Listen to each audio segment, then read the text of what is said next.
Bonjour, bienvenue dans ce dimanche matin. Donc je ne sais pas pourquoi vous êtes là en fait. On n'a rien à faire. On n'a rien à faire. Il n'y a pas de repas à midi. Donc en fait, moi c'est ma première conférence, donc je ne suis pas super tranquille, mais c'est pas grave, vous êtes tous super bienveillants et bienveillantes. Pendant cette conférence, en fait, j'ai envie de partager quelque chose qui me passionne depuis toujours, qui me tient à cœur, et surtout une chose sur laquelle j'ai eu des réponses au printemps cette année, et qui a répondu quelque part à des questions que je me pose et qu'on se pose tous depuis assez jeune, voire très très jeune. Alors dans mon cas, les questions ont commencé toute petite, j'avais peut-être 8 ans. Et à 8 ans, je suis née, j'étais très très asthmatique, donc je m'étouffais régulièrement, j'avais des piqûres tous les samedis de chaque côté pour essayer de me désensibiliser. Et il fallait pas qu'il y ait de chien, il fallait pas qu'il y ait de chat, il fallait pas qu'il y ait de poussière. Et souvent je manquais de m'étouffer la nuit, donc j'ai passé ma petite enfance très en dessous. J'étais bien, j'étais dans une famille heureuse, tout allait bien, mes frères et sœurs, mais moi j'étais souvent très malade et je chopais tout ce qui passait.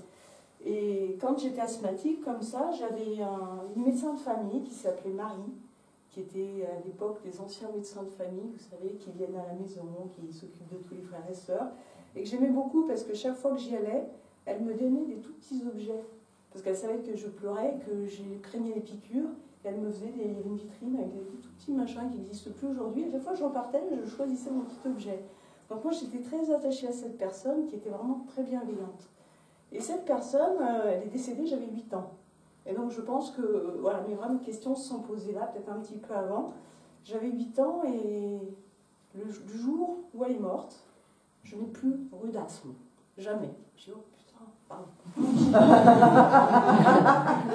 Je dis c'est fort. Et à cet âge-là, j'avais déjà, je pense, ce sentiment qu'elle m'accompagnait de l'autre côté et qu'elle était mon médecin du ciel en fait. Et c'était vraiment une très grande preuve d'amour. Je me suis dit, bon, elle veille sur moi. Et j'ai jamais refait de crise d'asthme. J'ai jamais repris de traitement. Ça a été fini du jour au lendemain. Alors, de temps en temps, quand je suis enrhumée, je fais un petit peu une respiration plus difficile, mais tout va bien au niveau de la santé. Et ça m'a beaucoup interpellée. Et petite aussi, j'avais quelque chose, c'est que je me sentais seule. Alors j'avais 4 enfants, 4 ans, j'avais pas vraiment de quoi être seule, hein, les frères et sœurs étaient tout proches. Je me sentais souvent triste et souvent je me disais mais comment je vais faire pour partir, pour repartir? Parce que un sentiment à l'intérieur de nostalgie en fait. À 8 ans c'est pas bien normal, hein. Mais bon après moi j'en avais pas conscience et je cherchais des idées, je me disais oui si jamais il y a une guerre, parce que j'avais peur de la guerre, si jamais il y a une guerre, eh ben, je pourrais peut-être avaler du Terralène, parce qu'à l'époque maman me donnait du Terralène pour la toux. Peut-être le Terralène ça irait bien pour m'endormir définitivement, enfin les délires d'une petite fille. Et puis plein de choses comme ça. J'avais très très peur quand on allait dans le sud, en vacances, souvent il y avait des incendies autour. Et la nuit on entendait tourner des canadaires. Et moi je ne dormais pas de la nuit, je dis, oh là là, ils vont nous bombarder, je faisais des cauchemars récurrents sur la guerre en fait. La guerre et le feu, c'était mes deux paniques. Dès qu'il y avait quelque chose qui pouvait ressembler à la guerre ou du feu, j'étais super mal, je ne dormais pas de la nuit, j'étais en vigilance. Et de mon petit âge, je cherchais, je me disais, bon, alors il va falloir que je m'occupe des chats pour pas qu'ils restent, qu'ils meurent. Il va falloir que je prépare la valise. Enfin, j'étais prête à partir au cas où, alors que, voilà, il n'y avait pas de guerre, il n'y avait pas de choses comme ça. Et c'était vraiment à chaque, je me souviens aussi, petite fille, à un moment donné, on m'avait emmenée un feu d'artifice avec des pétards dans la rue, et je faisais des bonds comme ça à chaque saut de pétard, et c'était vraiment pas raisonné. Donc voilà, donc sinon une enfance heureuse, normale, mais des trucs un petit peu bizarres. Et à l'âge de 15 ans, j'ai perdu un oncle qui était un oncle très proche, puisqu'il avait 12 ans de plus que moi, il était jeune, hein, c'était le plus jeune de la famille de mon père. Et cet oncle plus jeune avait eu un très très grave accident de voiture. Lui, à l'époque, il doit avoir 12-13 ans, en vélo. Et il est resté 3 mois dans le coma. Et pendant ces 3 mois de coma, moi j'étais à la maison, je vivais les grands-parents qui étaient dans une anxiété pas possible, avec ce coma, et tout le monde disait, 3 mois de coma, à l'époque, hein, c'est quand même il y a 40 ans, c'est pas comme aujourd'hui, long. Et ben l'oncle, il est revenu de ses 3 mois de coma. Donc déjà, quand on touche au coma, on touche vraiment, on n'est déjà pas très loin de l'autre côté, en fait. Et j'étais attachée à cet oncle parce que je ne le trouvais pas comme les autres. C'est-à-dire que lui, il m'avait offert une petite cassette avec, je me souviens, il y avait une super belle musique du piano que j'ai recherché, que j'ai jamais retrouvée depuis. Et j'écoutais souvent, quand j'allais pas bien, sa petite cassette de piano, parce que j'avais l'impression que, qu'il y avait quelque chose de lui avec moi. Parce que cet oncle, il s'est remis du coma, après il est resté quand même un petit peu handicapé moteur, mais pas cérébral. Et quelques années après, il a eu un accident. Ils l'ont opéré et il est mort pendant l'opération. Donc voilà, un truc un peu... Et après, donc moi j'étais ado, après cet oncle, souvent je lui parlais. Je dis bon, il s'appelait Jacques, je dis bon, allez Jacques, là tu vas me filer un coup de main, hein, parce que là j'ai des examens, je suis comme ça. Pour le bac, je dis allez Jacques, tu me files un gros coup de main, parce que moi je suis super angoissée. Et mon bac, j'ai eu super haut la main, avec mention, machin, ah merci Jacques, super sympa. Et toujours un petit peu, voilà, ce sentiment que de l'autre côté c'était mieux. Alors peut-être à tort, à raison, à l'époque, je me disais de l'autre côté c'est mieux. Et puis avec mon petit frère aussi, qui était un petit peu dans le même état d'esprit que moi, on s'amusait à essayer de faire attirer les choses. Alors un exemple, un jour, nos parents n'avaient pas tellement d'argent, un jour on a dit, on sait qu'il rêvait d'avoir une BX blanche.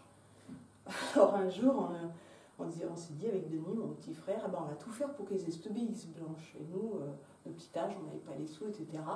Donc on s'est dit, tous les jours, on va penser que cette BX blanche, elle vient se garer devant la maison et qu'ils vont la voir. Ça a marché. Ça a marché. Donc on était déjà dans une espèce de loi d'attraction. D'ici, on pense très fort à quelque chose, ça va fonctionner. Et puis aussi, on se mettait l'un en face de l'autre et on jouait à deviner ce que pensait l'autre. C'est-à-dire qu'on fermait tous les deux les yeux. On était en tailleur en face de l'autre. Et puis, il y en a un qui disait à l'autre... allez, c'est moi qui pense quelque chose, je mets une forme, je mets quelque chose, et toi en face, tu fermes les yeux et tu penses à ce que l'autre va... Et ça marchait souvent, on arrivait à trouver déjà les formes, bon, c'est pas toujours hyper précis, hein. Mais non, on était dans cette espèce de challenge, se dire comment deviner, comment aller plus loin en fait là-dedans. Donc c'était une expérience de jeunesse, et puis après, moi, j'ai fait ma vie, c'est-à-dire qu'à 17 ans, je savais, fait ma vie. À 17 ans, je ne savais pas du tout ce que je voulais faire comme métier. Alors j'avais plusieurs choix. Moi, j'avais envie d'être soit psychologue. Alors ma mère m'a dit, non, psychologue, c'est bouché, n'y va pas. Sage, très sage. Après, je voulais être garde forestier. Ça n'a rien à voir. Pourquoi garde forestier? Parce que les animaux, la forêt, la nature... Pareil, une fille de 17 ans qui dit à ses parents, je vais être garde forestier, ma fille, non, c'est pas trop bien. Et puis l'autre truc, c'était prof de sport, parce que j'aime le sport, j'aime bouger, etc. Et ça paraissait un peu plus crédible. Mais non, c'était pas assez dans le moule. Hein. Moi, il fallait que je sois dans le moule. Alors, mes frères et sœurs un petit peu moins, mais moi j'étais disciplinée, bête. Et ma mère m'a dit, bah tiens, tu dois faire du secrétariat, super. Alors moi, toujours disciplinée, j'ai fait une formation en secrétariat, je me suis lamentablement ennuyée, mais j'ai fait ma formation.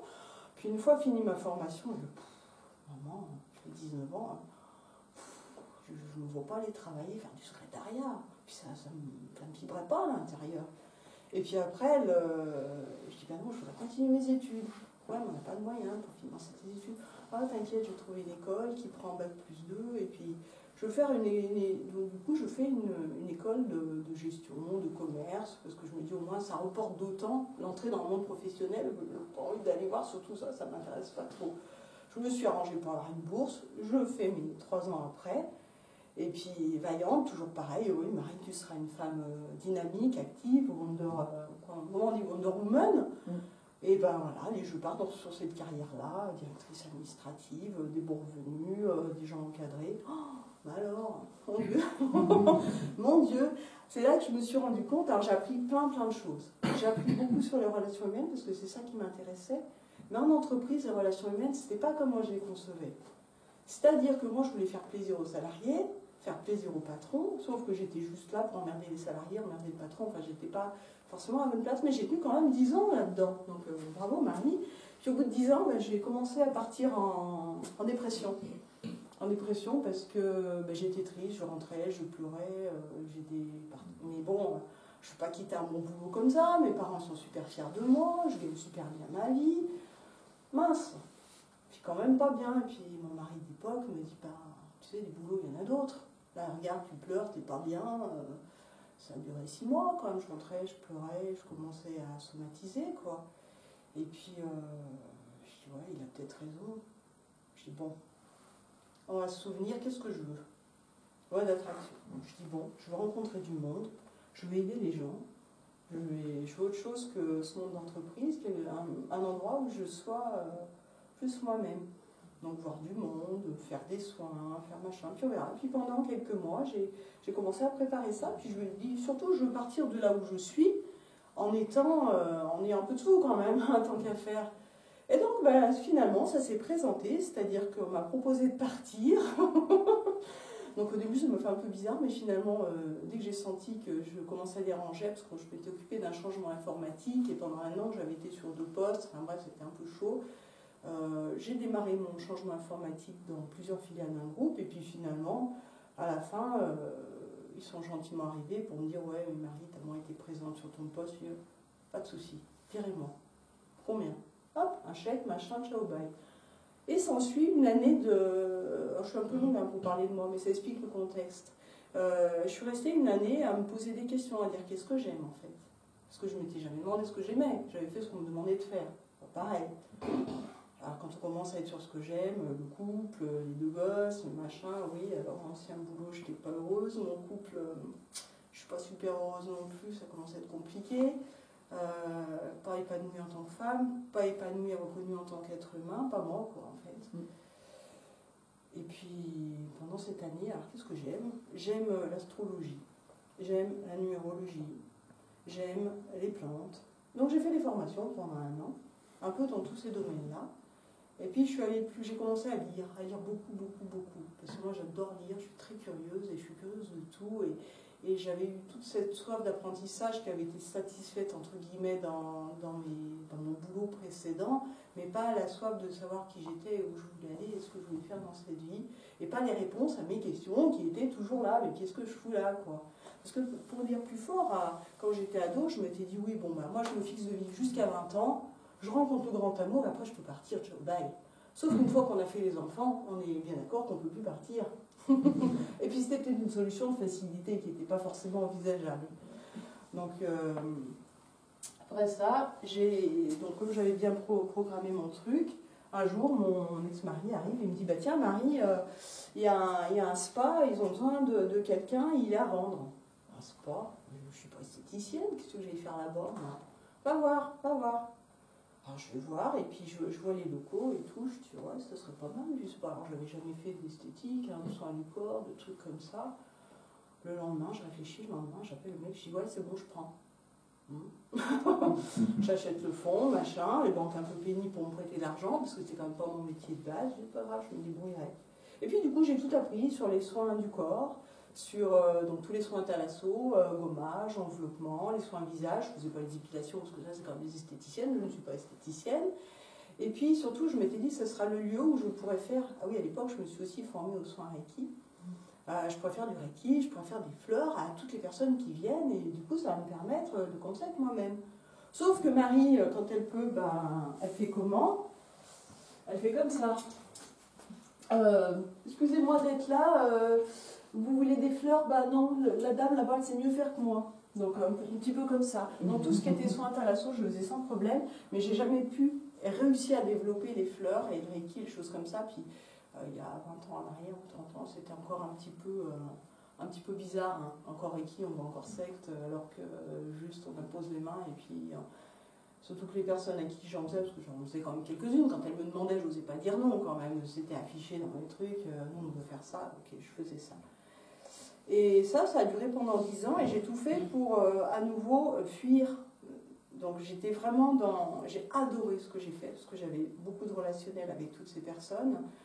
J'étais vraiment dans le soin du corps, dans les massages aussi, des choses comme ça, donc c'était très sympa, beaucoup de relationnel. Mais je me suis perdue là aussi, parce que je faisais 50 heures par semaine. Entre-temps, j'ai divorcé, j'avais 2 gosses petits à la maison, donc j'étais dans une course un petit peu effrénée, une fuite toujours de moi-même. Et toujours mes petites questions qui restaient quand même sans réponse. dis, je fais ça, ok, j'aide les gens, j'en fais du bien. Mais je suis encore, et les fleurs, et Ricky, et tous ces trucs-là, qu'est-ce que j'en fais? J'en faisais rien. Donc je me cachais. Et puis au bout de 10 ans, moi c'était des cycles de 10 ans. Hein. Au bout de 10 ans de ce cycle-là, j'étais épuisée physiquement, épuisée moralement, parce que je donnais énormément, je ne me protégeais pas suffisamment. Et puis je me rendais compte que je m'étais planquée, qu'il fallait que j'arrête de me planquer. Donc je vends mon fonds. Assez facilement, c'est quand même extraordinaire à nouveau. J'ai un jour une fille qui m'appelle, super sympa, elle me dit vous vendriez pas votre fonds, quand même du bol. Oui, parce que moi je suis sur Grenoble, j'aimerais me rapprocher de Bourgoin. Et puis du coup, je dis oui. Et puis je dis si vous voulez, vous venez, je vous présente les clients. Puis ça s'est fait en douceur, super bien. Elle est super heureuse et on est resté en contact. Donc c'est bien passé. Et une fois que j'ai vendu le fonds, 50 heures par semaine, j'y vais, je fais quoi maintenant? C'est un peu con parce que j'avais plus de revenus, plus rien. En plus, quand on a été travailleur indépendant, on n'a pas de chômage, on n'a rien. Donc je vais voir Pôle emploi. Puis Pôle emploi, il me dit, parce que toujours à me cacher, Pôle emploi, ils me disent, oui, vous, ça serait bien de faire l'intérim, voilà, pour découvrir d'autres métiers. Donc je fais plein de missions d'intérim différentes, dans des assos. Alors j'ai travaillé pour le PAC 38, voilà, c'est pareil, je faisais faire les états des lieux et les rénovations des logements, rien à voir. Premier jour où je prends la bagnole au PAC 38, il y avait des outils dans le coffre, je ne suis pas du tout bricoleuse, je dis, oh là là, je suis entrée en pleurant, je dis, c'est pas grave, je vais apprendre. Donc j'ai appris. On peut toujours apprendre quand on a envie, et voilà. J'ai fait aussi, j'ai travaillé à la FIPAIM avec les logements. Là, ça me rapprochait un peu plus de ce que j'étais, parce que j'étais dans le social, sauf que le social, j'en étais déçue aussi. Des fois, il y a des grands mots qui, dans le concret, dans le quotidien, des fois, c'est pas suivi de choses tout à fait concrètes. Il y a des éducateurs très sympas, des gens très sympas, mais des fois, voilà, ça ne me correspondait qu'à moitié. Donc, je fais ces différentes missions d'intérim, j'ai fait plein de choses. À la FIP, à un moment donné, ils allaient m'embaucher quand même. Ils allaient m'embaucher. Et puis c'est bizarre, au moment où ils sont mis à dire qu'ils allaient m'embaucher, parce que l'intérim, des fois, ça débouche sur un boulot, j'ai commencé à me faire une entorse. Après, j'ai perdu une dent, ça ne m'était jamais arrivé, une dent qui est tombée. J'ai commencé à avoir plein de symptômes physiques. Et j'ai pris une semaine de vacances et je dis, Marie, est-ce que tu veux vraiment aller bosser là-bas? Puis non, j'ai pas envie, parce que mon corps il commence à me dire que c'est pas moi, c'est pas ça qu'il faut que je fasse. Donc du coup, pendant les vacances, j'ai pris la décision de chercher du boulot ailleurs. La fille un peu con qui continue et même une bêtise. Donc je cherche du boulot ailleurs, j'en trouve ailleurs, je reviens à ma fille, je dis non, je ne veux pas rester là. Finalement, j'aimerais bien un temps partiel, je vais me trouver un temps partiel pour essayer de faire ce que j'aime à côté. Et donc je me mets à mon compte à côté, donc je trouve un temps partiel, je me mets à mon compte à côté sur le soin Reiki. Donc moi je suis maître Reiki sur les fleurs de bac, conseillère agréée, tout qui va bien. Et puis je vais faire des soins comme ça. Alors je m'installe, je me fais pas voir, hein, je me planque toujours, pas de communication, je ne parle pas à mes proches, à personne. Alors j'ai eu des personnes qui sont venues me voir, contentes, qui viennent, qui reviennent, mais toujours un petit peu en planque. Ah, c'est fort, hein, je suis là aujourd'hui, franchement, hein, je suis pas encore une fois de plus. Hein. Merci, à Tess. Et comme ça a duré un certain temps, jusqu'à l'année dernière. Oui, parce qu'après, j'ai retrouvé un autre boulot où j'étais à nouveau susceptible d'être embauchée. Merde, arrêtez de vouloir m'embaucher. Et là, je me suis fait ce qu'on appelle une capsulite rétractive inflammatoire. C'est-à-dire que pendant 2 ans, impossible de bouger le bras droit. Alors quand on sait ce que ça veut dire, parce que j'ai été la première à expliquer à ma clientèle, vous savez, les mots physiques, ça veut dire qu'il y a quelque chose qui déconne. Puis ouais, ton bras droit, c'est quand tu ne peux plus rien faire. Hein. Je ne peux pas conduire ou à peine, j'avais mal tout le temps. J'ai dit, ton bras droit, il est en train de te dire que tu n'es pas du tout dans la bonne direction. Donc j'ai écouté mon bras droit. J'ai dit, cette fois-ci, on ne va pas rester là-dedans. Donc en septembre l'année dernière, j'ai dit ciao, bye, ce boulot. Là, j'étais dans la protection d'enfance. Pourtant, c'était un domaine super intéressant, qui me passionnait, mais dans la partie administrative. Donc on m'avait proposé à l'embauche de faire d'autres choses, mais je suis restée dans l'administratif. Et là, j'ai dit non, ça ne va pas. Et donc l'année dernière, j'ai quitté cet emploi, j'ai déménagé, je suis venue m'installer à Saint-Victor pour dire, parce que qu'est-ce qu'elle aime, Marie, elle aime toujours le sport. Elle aime toujours la nature.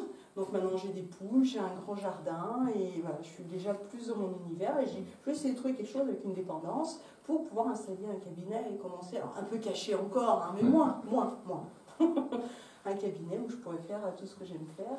Et donc le Reiki, les fleurs, l'astro, la numéro, alors ça je m'en servais juste. Ce que j'aime bien faire, c'est des liens entre les différents aspects d'une personne, d'une vie. C'est une curiosité de l'être humain global. Et ça faisait des années que je voulais faire l'hypnose, et pareil, j'avais pas pris le temps, pas l'énergie, etc. Il y a 2 ans et demi, je dis bon, j'y vais là aussi. Maintenant, j'arrête, j'y vais. Et quand je vais quelque part, j'y vais jusqu'en entier. Donc, j'y suis allée en entier. Donc, j'ai appris l'hypnose, je suis maître praticien en hypnose ericksonienne. Donc, je vous expliquerai un petit peu ça. J'ai fait de la PNL aussi, la programmation neurolinguistique, qui aide au coaching et qui est en lien assez fort avec l'hypnose. Et puis l'hypnose spirituelle. Et l'hypnose spirituelle, alors l'hypnose déjà, peu de gens connaissent. Il y en a qui arrivent dans le cabinet, hein. J'ai peur. Bon. Des fois, juste pour les embêter, je les regarde, j'en fais une qui a vraiment peur. Dormez. Après, je rigole. Ça amorce un petit peu les tensions. Parce que moi, j'aime bien rigoler, j'aime bien avec les gens qui aiment pouvoir un petit peu plaisanter, parce que je pense que tout ce qui peut être un petit peu thérapie spirituelle, la joie est un facteur très important. Parce que quand on se prend au sérieux, et quand on est moi je sais, puis toi tu sais pas, et puis toi regarde, non, moi je ne le conçois pas comme ça. C'est vraiment un échange d'âme à âme et de personne à personne. Et c'est comme ça que je le conçois. Voilà. Donc l'hypnose spirituelle, et pour en venir, après avoir bien discuté, alors ce qui s'est passé aussi, encore une dernière chose pour finir sur ma vie, l'année dernière, je perds mon papa, au mois de juillet dernière. Et on a une immense chance, on est 4 enfants, il y avait un frère avec qui on ne parlait plus, enfin qui ne parlait plus depuis des années. On s'est retrouvés tous les 4 au chevet de papa au moment où il partait, ce qui était improbable. Vraiment, ça n'était jamais arrivé depuis des années. Et maman avait une très très grande trouille, c'est d'être seule avec lui le jour où il allait partir, parce que maman était flippée à mort.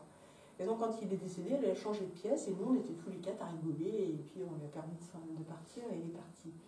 Et depuis, je me suis dit, c'est bizarre, je suis pas triste. Je suis pas triste, alors s'il me manque, bien sûr, c'est mon père. Mais il était tellement malade à la fin, tellement dépendant, que moi je ne supporte pas de le voir dépendant comme ça. Souvent je dis, il faut que tu ailles, parce que c'est quand même très dur ce que tu vis, surtout pour un homme d'être dépendant, et à plus pouvoir se lever, plus pouvoir marcher, enfin c'était quand même pas chouette. Et donc en hypnose, moi j'avais travaillé le deuil.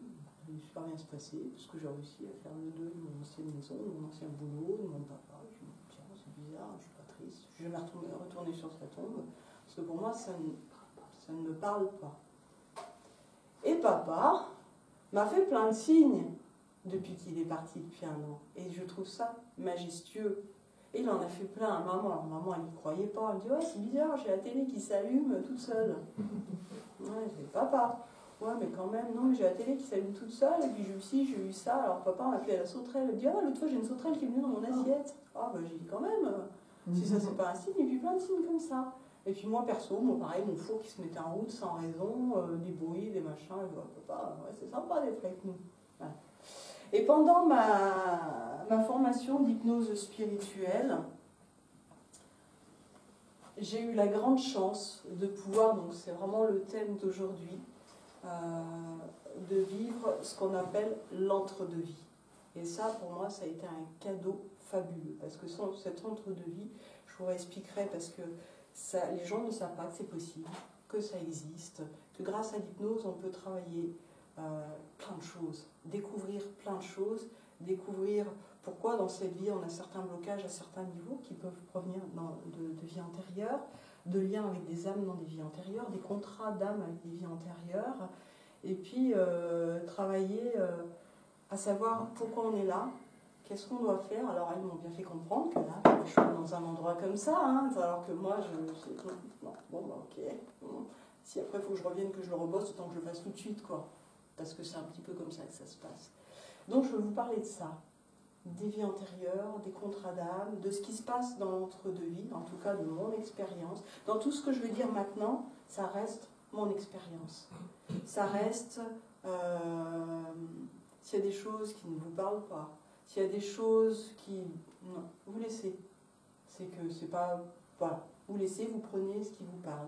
J'ai beaucoup potassé sur des médecins psychiatres qui travaillent depuis 30 ou 40 ans en hypnose profonde sur l'entre-deux-vie, sur les régressions dans les vies antérieures. Et tous, ils y sont arrivés évidemment par hasard, hein, puisque le hasard, quelque part, existe peut-être, mais pas tant que ça. C'est les patients qui, dans des régressions sur cette vie, les ont emmenés dans des vies antérieures. Je ne sais plus lequel, là, lui, pas tous. Lui, docteur Brian Weiss, une même âme de nombreux corps, eh bien, sa première cliente qui a commencé à lui parler d'une vie au Moyen-Âge, il s'est dit qu'est-ce qui se passe, quoi, elle n'est pas bien, elle a un problème. Et puis c'était tellement précis, il y avait tellement d'informations, elle a même vu lui dans une autre fille, alors lui, enfin bref, il s'est dit c'est pas possible, il se passe quelque chose. Et il a réussi à travailler dessus, à soigner ça, et du coup il a étendu sa thérapie à tout ce qui se passe dans les vies antérieures. Donc il y a lui, alors ça j'ai aucune action dans ce bouquin, mais si ça vous passionne, allez voir parce que je pourrais jamais détailler et dire tout ce qu'ils expliquent parce que c'est bourré d'exemples, c'est bourré de cas concrets, d'exemples concrets sur les différentes problématiques des personnes dans ces vies et comment elles ont été réglées avant. Alors c'est pas toujours avant, hein, des fois ça peut être un peu avant dans cette vie, mais des fois avant dans cette vie ça suffit pas parce qu'il y a encore un truc à gratter d'avant. Pas par curiosité, un peu par curiosité, mais surtout pour aller soulager quelque chose qu'on ne comprend pas. Donc moi j'ai compris beaucoup de choses en allant chercher avant. J'ai compris l'asthme, j'ai compris la peur de la guerre, j'ai compris la peur du feu, j'ai compris la peur d'être devant du monde et puis de me faire connaître. J'ai compris plein de choses. Et du coup ça aide à se dire que c'est pas insurmontable et c'est pas forcément d'ici. Et du coup ça permet de poser un petit peu de ballon. Après, il y a Jean-Jacques Charbonnier aussi, Contacter nos défunts par l'hypnose. Alors celui-là, je l'ai aussi adoré, je l'ai fait lire avant, parce qu'il y en a qui sont un petit peu plus compliqués à lire. Et après avoir lu ce bouquin-là, elle a compris aussi plein de choses par rapport à papa, par rapport au message. Et lui aussi, il est médecin. Et ce médecin a été anesthésiste, je crois. Et lui, alors moi je ne me souviens pas des dates de naissance, des trucs précis, mais anesthésiste, et chaque fois que quelqu'un partait, il voyait comme quelque chose, une lumière qui s'en allait. Un médecin, j'en parle à personne, surtout pas, parce que je me fais rayer de l'ordre de la médecine, ils ont essayé de le rayer. Mais il a tellement persisté que finalement, tous ses confrères sont OK parce qu'ils voient les résultats qu'il a obtenus. Et donc lui, voilà, Charbonnier, il a aussi écrit un bouquin, Les preuves scientifiques d'une vie après la vie. Et ça, il va détailler exactement tout ce sur quoi on lui dit, mais c'est des conneries ton truc. Et puis lui, alors là, le grand du grand, Michael Newton, lui aussi c'est un psychiatre qui a travaillé, donc là, ses souvenirs de l'au-delà, qui a travaillé aussi en hypnose profonde, donc il va sur la dernière vie antérieure, et puis il remonte tout ce qui se passe en entre-deux-vie, en hypnose profonde, et il pose plein de questions à ses patients, pour savoir ce qu'ils vivent, pourquoi voilà, quelle est leur mission, quelle est leur famille d'âme, à quoi les personnes ressemblent, ce qu'ils font. C'est très très très précis. Alors il y a une partie du livre, moi je l'ai trouvé un petit peu pointue, mais dans l'ensemble c'est super beau. Et quand j'ai lu ce bouquin, j'ai dit voilà, qu'est-ce que j'aimerais faire ça moi? Je suis curieuse, j'ai besoin de savoir parce que depuis le temps que je veux y aller. Alors tous, vous avez entendu parler des NDE, je pense, Near Death Experience ou EMI. Et moi, j'avais déjà entendu parler de ça, j'avais vu ça, j'ai dit, c'est génial. En général, quand les gens passent dans un état de EMI, c'est qu'ils sont sur une mort clinique ou pas loin, c'est qu'ils ont eu un accident, qu'ils sont dans le coma ou des choses comme ça. Et tous, il y a plein d'écrits là-dessus, décrivent cet immense, ce tunnel, cette lumière et cette sensation derrière déjà des proches qui les accueillent ou un guide qui les approche, et cette sensation de plénitude, de bonheur, de se dire mais moi je veux rester là, sauf que les proches machin disent bah non c'est pas ton heure, t'y retournes, pas envie d'y retourner. Et chaque fois que j'ai lu des bouquins comme ça, je dis moi j'aimerais bien j'ai pas envie d'avoir un accident parce qu'en plus moi j'aime pas avoir mal. Et quand je lis ce bouquin sur Charbonnier, je dis mon père est en hypnose, ça. Moi je fais de l'hypnose et je pourrais peut-être réussir ça. Et j'ai dit, faut que j'aille à une de ces trucs là, qui me fasse vivre ça. Sauf que lui, il est plein à 6 mois. Donc il fait des régressions sous hypnose, mais il met 20 personnes dans une salle avec des casques, et puis il lui parle dans le casque. Moi, j'ai pas appris ça l'hypnose. Pour moi, l'hypnose, c'est la synchronisation avec le patient ou le client, le terme qu'on veut. Et la synchronisation, ça veut dire où il en est, suivre où il en est. Quand on est en travail en tant que thérapeute en hypnose, on suit vraiment ce qui se passe au niveau du visage. On fait parler la personne et un casque, du micro, on voit pas bien ce qui se passe et chacun fait ce qu'il peut. Mais il a quand même des super résultats. Il y a plein de gens qui ont 67% comme de personnes qui ont vu des proches disparus, qui ont eu des contacts, des choses comme ça. Donc c'est pas rien. Et je me dis, je veux faire ça. Et puis arrive ma formation d'hypnose spirituelle que je devais faire depuis 1 an. Je n'avais pas pu faire pour plein de raisons. Je pouvais voir quand même. Je devais faire l'année dernière, je n'ai pas pu. Je devais faire en novembre, je n'ai pas pu. À chaque fois, il y avait quelque chose. Et là, cette année, il y avait encore plein de trucs qui tombaient. J'ai dit non, mais c'est facile, j'y vais. Et après, j'ai compris. C'est qu'il y a 1 an, je n'étais pas prête. Déjà parce que je n'avais pas perdu mon papa, c'est cool. Parce qu'il y avait des trucs à me dire. Et puis parce que je n'étais pas prête à accueillir tout ça. Je n'avais pas déménagé. J'étais, comme je disais à Fred, moi, il y a 1 an, je n'étais pas prête. Là, je suis prête. Donc quand on est prêt, ça vient. Et ça a été...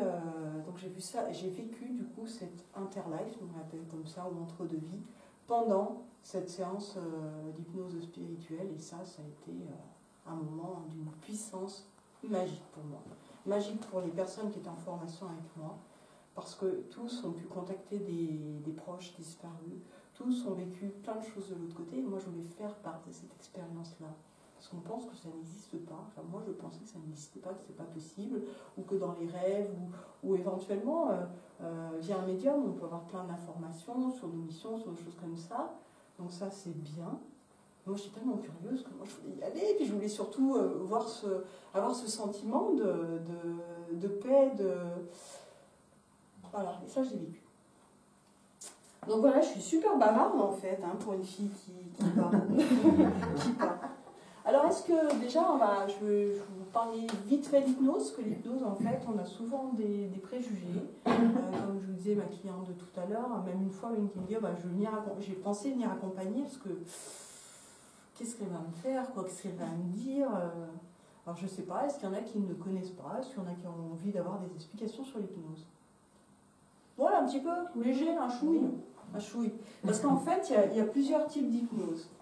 Déjà, il y a l'hypnose, ce qu'on appelle hellmanienne, donc c'est l'hypnose la plus ancienne, c'est une hypnose directive, Mesmer. Donc là, tout le monde a vu et connaît Mesmer, c'est-à-dire je donne un ordre, et c'est une manière haute du praticien qui donne l'ordre. Il a un charisme, une aura qui fait que les personnes, elles vont faire le lapin, elles vont faire plein de choses. Alors, ce qu'il faut savoir, c'est que cette hypnose a beaucoup été utilisée, c'est pas récent, ça existe depuis toujours quand même. C'est que cette hypnose-là marche sur 10 à 20% des personnes, et d'ailleurs, Mesmer était toujours avant le petit test du doigt, des doigts, il fait faire différents tests aux gens qui sont en face de lui. Alors, les stars, pareil, qui l'utilisent, on fait des tests pour être suffisamment hypnotisables dans le sens du jeu de Mesmer. C'est-à-dire que ces personnes sont OK pour jouer ce jeu-là au fond d'elles. Parce que jamais, dans aucun cas, en hypnose, on peut faire à la personne quelque chose qui ne lui plaît pas ou ne lui convient pas. Ça, c'est vraiment le postulat de base. Votre inconscient, il ne fera jamais ce pourquoi il n'est pas OK. S'il fait, c'est qu'il est OK. Donc nous, finalement, on est petits. On est tout petits. Donc ça, c'est l'hypnose hellmanienne qui est directive. Après, il y a l'hypnose ericksonienne. Donc Erickson était aussi un psychiatre. Et Erickson a attrapé la polio très jeune. Il s'est retrouvé très jeune en fauteuil roulant. Et en fauteuil roulant, il n'y avait pas grand-chose d'autre à faire qu'analyser, réfléchir. Il a observé la marche de sa petite sœur qui était en train d'apprendre à marcher. Et il a... Alors c'est un résumé, c'est vraiment très grossier ce que je dis, mais c'est pour situer un peu. Il a tellement bien observé ce qui se passait du côté de sa petite sœur qu'il s'est dit, moi je vais recréer mon mouvement. Je vais travailler là-dessus. Je vais y décomposer tout, y recréer tout. Et il a réussi à remarcher. Donc après, il marchait avec une canne, mais il a travaillé beaucoup sur l'auto-hypnose, en fait, à se programmer des choses. Et après, il s'en est servi clairement dans sa pratique avec les patients. Alors, ericksonienne parce que ça vient d'Erickson, mais ericksonienne surtout parce que on n'est plus sur une hypnose d'ordre. Vous allez faire ça, maintenant vous tombez, maintenant vous faites le lapin, la poule, la chèvre, c'est pas du tout ça. Là, on est dans la thérapie pure, et la thérapie, c'est, je me synchronise avec l'autre pour l'aider à avancer, je me mets en lien avec son inconscient. Alors, Erickson travaillait souvent en conversation. C'est-à-dire que les gens, ils étaient hypnotisés, ça ne s'en rendaient pas compte. Là, peut-être vous l'êtes tous et vous vous en rendez même pas compte. Peut-être, ou pas, je ne sais pas. Et donc, c'est non directif, c'est l'hypnose douce qui va permettre de suggérer des choses à la personne et l'inconscient prend ce avec quoi il est d'accord. Alors moi, pour parler d'hypnose, j'aime bien faire un tout petit dessin qui, pour moi, est super parlant. Un triangle, c'est bon, je sais dessiner. C'est un petit peu ça. Alors ça, c'est très résumé, très schématique, mais ça aide à comprendre. Il y a notre partie conscient et il y a la partie inconscient. Quand on fonctionne dans la communication, on communique 80% sur l'inconscient. Donc le conscient... Et le conscient, lui, il sait. Il avance, il réfléchit. Il réfléchit, le conscient. C'est souvent nous, les femmes. On cogite, et j'ai pensé à ci, et j'ai pensé à ça. Alors je suis malade parce que j'ai mal au bras droit, j'ai ci parce que... Et on cogite. Mais on se rend compte, moi, les personnes qui viennent en consultation, elles sont là. C'est-à-dire qu'elles cogitent, mais n'empêche que leur problématique est toujours là. Parce que là, on a toutes les clés pour dénouer la problématique, pour enlever les blocages et pour avancer autrement. Parce que cette partie inconsciente, c'est la partie qui a mémorisé absolument tout ce qu'il fallait mémoriser, enfin tous les événements depuis la naissance et avant la naissance, dans le ventre de la mère, c'est tout stocké là, toutes les mémoires. Alors on n'a pas conscience de tout ce qu'on a mémorisé, mais on a tout mémorisé quelque part au fond de nous. Sauf qu'il y a des mémoires qui peuvent être aidantes, qui étaient certainement aidantes à un moment, qui à un moment donné sont pénalisantes, voire plus aidantes du tout. Alors, en mémoire pas aidante, c'est des mécanismes de défense qu'on a pu mettre en place étant tout petit, peut-être tout petit, on a eu peur de quelque chose à un moment, où on nous a dit touche pas le feu, j'ai pas touché le feu, donc voilà, j'ai eu peur, j'ai eu une angoisse, et maintenant le feu peut devenir une angoisse. Ça peut être tous nos blocages, en fait, qui sont stockés là, sauf que lui, là, pour aller déstocker là, déjà, il sait pas forcément que ça existe là, et en plus, lui, il pédale toujours sur lui-même, parce que lui, il n'a pas forcément la porte pour descendre là, chercher ça et dénouer ça. Parce que l'inconscient, c'est aussi toutes nos ressources personnelles. C'est-à-dire que quand on fait appel à l'inconscient, donc en hypnose, on va aller travailler avec cette partie inconsciente, on va aller chercher toutes les ressources de la personne. Et les ressources, on en a plein, sauf qu'on ne sait pas qu'on les a. Mais plein, y compris dans nos blocages, on a des ressources. On sait faire plein de choses. Notre inconscient est vraiment une de nos parties sages. La partie sage qui sait plein de choses.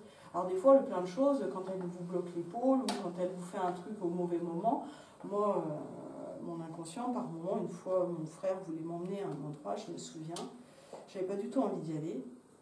J'avais 35 ans, un truc comme ça. Il avait un pote qui faisait quelque chose dans la campagne, il m'a dit, ouais, ça serait bien que tu viennes, etc. Et puis au moment de partir, il me regardait épouvantable. Mais qu'est-ce que j'ai bien fait? Sur le coup, j'étais en colère, j'ai dit, oh mince, je lui ai dit que j'y allais, et j'ai pas pu prendre la bagnole. Et en fait, c'était une secte. Voilà, ce genre de choses. Et une fois, pareil, j'étais avec mon autre frère, mon petit frère, on avait peut-être 18 ans, puis comme on se posait plein de questions tous les deux, il me dit, oui Marie, j'ai trouvé un truc dans le métro, il y a un petit papier, qui es-tu? Oh bah ouais, moi je voulais savoir qui je suis, puisque je me posais la question depuis toujours. Il me dit, on y va? Je dis, ouais, il y a des parents, machin. Donc on s'est démerdés tous les deux pour aller, excusez-moi pour les termes, en cachette des parents. Donc on va dans le truc, on rentre, il y avait une porte. Et puis lui, il n'était pas majeur, moi j'étais tout juste majeur. Et puis on nous fait asseoir, il y avait du bruit, une musique très forte, etc. Et puis il était censé nous faire passer des tests de QI, pour savoir si on avait des capacités, si on était intelligent, etc. Et puis cette musique très forte, je me dis, mais quand même, faire passer des tests de QI avec une musique hyper forte, c'est quand même pas super logique. Et puis il me faut attendre un long moment, et puis moi ils me prennent en premier, ils me mettent dans une pièce, alors je crois qu'on avait des trucs à coucher à remplir, avant je sais plus. Ils me font asseoir, il y a un type qui s'assoit en face de moi, et puis il me fait mettre la main sur quelque chose pour tester ma sensibilité. Alors moi, déjà qui suis angoissée, pas une. Et puis il me fait, de toute façon, vous n'arrivez rien dans la vie, vous allez tout rater, enfin il commence à me sortir un truc comme ça.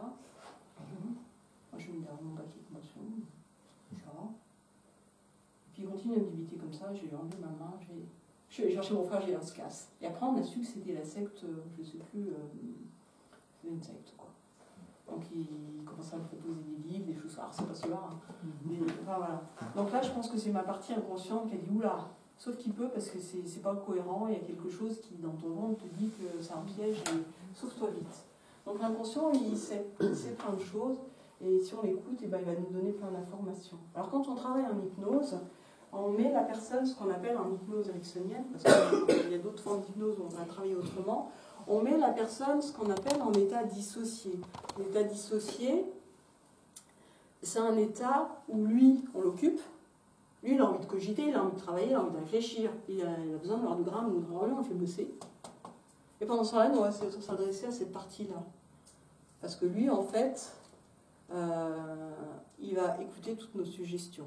Lui, il va penser, il va réfléchir. Donc souvent, les personnes disent « Oh, mais je n'ai pas pu suivre, j'ai réfléchi, c'est normal, c'est super normal, c'est l'état dissocié. » Alors l'état d'hypnose, c'est par exemple, quand vous prenez votre voiture, vous partez d'ici, vous allez à Lyon, puis une fois arrivé à Lyon, vous dites « Oh, j'ai rien vu, je suis déjà arrivé. » Là, vous êtes en état d'hypnose. C'est pas grave, hein, parce que vous n'êtes pas fait rentrer dedans, vous avez respecté normalement la limitation de vitesse, sauf que tant que vos mains et votre partie qui sait avançait, savait la route, votre partie pensait aux courses du soir, aux enfants, aux soucis du travail, et pense voilà. Donc ça, c'est un état typiquement dissocié. Et l'état d'hypnose, on croit que c'est quelque chose de magique, mais c'est quelque chose d'hyper naturel. C'est-à-dire qu'on est en hypnose tous les jours, toutes les 60 à 90 minutes. Donc quand on a un repas de famille, par exemple, ben on est assis, puis d'un seul coup, on voit les gens qui parlent, et puis vite, on décroche, on part. Alors il y en a qui sont vachement plus en hypnose que d'autres, qui partent souvent. Les enfants sont tout le temps en hypnose. C'est-à-dire qu'ils partent, ils rêvent. Et pourquoi on a besoin de cet état, et pourquoi il est naturel? Parce qu'on ne pourrait pas se ressourcer. Donc quand on est dans cet état-là, on donne la main à cette partie de nous, qui vient ressourcer tout ce qu'elle doit ressourcer. Donc c'est pas du tout un truc de fou l'hypnose, c'est un truc normal, naturel. Sauf que c'est intéressant de savoir, quand vous lisez ou vous regardez la télé, vous lisez un bouquin, moi je suis en hypnose, hein. J'entends parler à côté de moi, mais je ne sais pas ce qui se passe à côté de moi. Pourtant je suis bien là, je suis présente. Mais je lis, je suis concentrée sur ma lecture et j'entends ce qui se passe. Donc c'est ça. Donc ça n'a rien de... Sauf que quand on sait l'utiliser, on va pouvoir accéder à cette partie inconsciente et lui donner les informations utiles pour qu'elle débloque ce qu'elle a débloqué, avec des techniques, avec des choses comme ça, et beaucoup aussi avec la suggestion. Et si l'inconscient n'est pas d'accord avec vos suggestions, il ne prend pas à point barre. On ne peut pas faire vraiment l'inconscient s'il ne veut pas prendre. Quand la personne vient, par exemple, si quelqu'un vient pour arrêter de fumer, pour mincir, si au fond il ne veut pas mincir, je ne ferai pas mincir, moi. Hein. C'est pas la piqûre. Hein. Moi je dis, si vous êtes prête ou prêt, vous venez. Si vous n'êtes pas prêt, vous ne venez pas. Parce qu'il peut y avoir une intention très positive à continuer à fumer. C'est-à-dire que peut-être si je continue à fumer, je ne divorce pas. Parce que quand j'en ai marre, que ma femme elle me saoule, je sors, je fume un bon coup, et puis au moins j'ai un moment pour moi, et puis en plus je respire. Si j'arrête la clope, qu'est-ce qui se passe? C'est pas mon couple, ça peut être des intentions positives comme ça. Une fois, moi j'ai eu au cabinet une personne qui voulait mincir, comme beaucoup. Et puis j'ai un mec qui a bien caché son jeu, donc on travaille sur l'amincissement, sur les objectifs, ce qu'elle voulait, etc. Ouais, je m'assieds, et puis d'autres troisième séance, et je lui dis, ça ressemble, pour vous, c'est quoi quelqu'un de mince? Ah, c'est quelqu'un de triste. Ah, vous êtes triste? Bah non, surtout pas. Puis c'est quoi d'autre quelqu'un de mince pour vous? Moi, c'est quelqu'un de féminin. Et le féminin, ah non. Ah non, non, parce qu'elle pensait à un ex, si elle était féminine, et ben peut-être qu'elle allait... et on fait quoi avec ça? Donc l'inconscient protège. Alors des fois, on n'a plus envie qu'il protège, que ce qui était valable hier n'est pas forcément valable aujourd'hui. Donc après, le questionnement sur comment on va débloquer, effectivement, comment on va trouver des astuces ou des filons pour que la personne, l'inconscient prenne le dessus, mais pour les bonnes raisons et de la bonne façon. On ne fait pas n'importe quoi. Mais on ne peut pas faire n'importe quoi. Parce que si au fond elle ne veut pas, elle ne maigrirait pas. Mais voilà, faut que la personne comprenne ça. C'est super important. Donc ça, c'est l'hypnose ericksonienne, méthode douce, où l'inconscient, lui, est la partie qui sait plein de choses et qu'on va activer. Alors, quand on parle d'hypnose, il y a aussi deux types d'hypnose que que j'ai découvert et qui me plaisent beaucoup. Alors, l'hypnose ericksonienne, il y a quand même des contre-indications pour certaines personnes, pour des gens bipolaires, pour des gens qui sont, alors tous les gens un peu border, qui sont naturellement très dissociés. On ne va pas les dissocier plus, parce que là, jamais on les réunit, hein. Jamais ils partent pas entiers, quoi. Donc ces gens-là, on ne les traite pas en hypnose ericksonienne. Et puis il y a l'hypnose humaniste. Alors l'hypnose humaniste, j'aime beaucoup. Là, on ne va pas travailler à faire descendre la personne dans son inconscient, on va faire travailler la personne en ouverture, sur ce qu'on appelle le surconscient. Une conscience élargie. C'est-à-dire que je ne suis plus dans cette partie qui a des mémoires plus infantiles, mais je suis dans ma partie, on arrive déjà sur la spirituelle, je suis dans ma partie plus vaste, celle qui sait, mais qui sait d'une façon large et globale. Et l'hypnose humaniste, du coup, est très intéressante pour tous les cas vraiment pathos, parce qu'on va les réunifier dans leur partie plus vaste, plus globale et plus spirituelle. Et puis elle est très intéressante aussi pour les gens qui sont très réfractaires à l'hypnose. Il y en a qui viennent et qui ne veulent surtout pas. je pense à une cliente qui vient une fois, elle me dit « Ah, moi je suis coriace, hein, jamais vous y arriverez. » Alors déjà, si j'y arrive pas, c'est pas de ma faute, parce que moi je suis le thérapeute, et si toi tu veux pas, je peux pas te faire vouloir alors que tu veux pas. Soyons logiques. C'est soit vous voulez avancer, soit vous voulez pas avancer. Mais moi je suis pas là pour enfoncer les portes. Si les portes elles veulent pas s'ouvrir, on peut rien faire contre la personne. Il faut savoir ce qu'ils veulent. Et puis il y a ceux qui ont peur. Voilà, mon inconscient, si vous saviez ce qu'il y a dedans, c'est noir. Ben non, c'est pas forcément noir. C'est juste voilà, une partie de vous, des mémoires, des blocages. Et puis il y a tellement de belles choses aussi dedans. C'est sympa d'aller voir. Et des fois, ils ont peur qu'on ouvre la boîte de Pandore. Alors qu'en hypnose humaniste, les gens sont... Alors, il faut que je dise aussi autre chose sur l'hypnose. Pendant une séance, la personne ne dort pas. Jamais. Parce que si elle dort, il n'y a rien qui se passe. Donc c'est vraiment un état, c'est un état comme celui quand on conduit, comme celui quand on bouquine. Alors il y a différents stades, hein. On peut être dans une hypnose un peu plus profonde, un peu plus en coltard. Mais moi ce que je dis, déjà les gens, je n'ai pas eu de cadavre dans le cabinet, c'est-à-dire que y en a qui disent ah, je veux me réveiller, ouais, ne vous inquiétez pas, vous allez vous réveiller, hein. Quand vous dormez, sauf si vous êtes malade, vous vous réveillez, hein. Ou quand vous êtes le matin un petit peu dans le coltard, vous vous réveillez, même si c'est un petit peu long, c'est pas grave, on se réveille. C'est pas possible, hein. Donc on ne dort pas, parce que si on dort, on ne prend pas les messages et ça ne fonctionne pas. Donc surtout pas, il restez bien éveillé. Alors moi en séance, je peux faire travailler debout, hein. J'aime bien faire travailler debout, parce que debout, ça bosse, ça bosse. C'est-à-dire que la personne, elle fait plein de choses debout, et là, elle est actrice, vraiment. Voici, mais c'est pas forcément couché, hein. C'est pas ce qu'on peut voir à la télé, on n'est pas sur ces choses-là. La personne, elle est actrice de son changement. Nous, on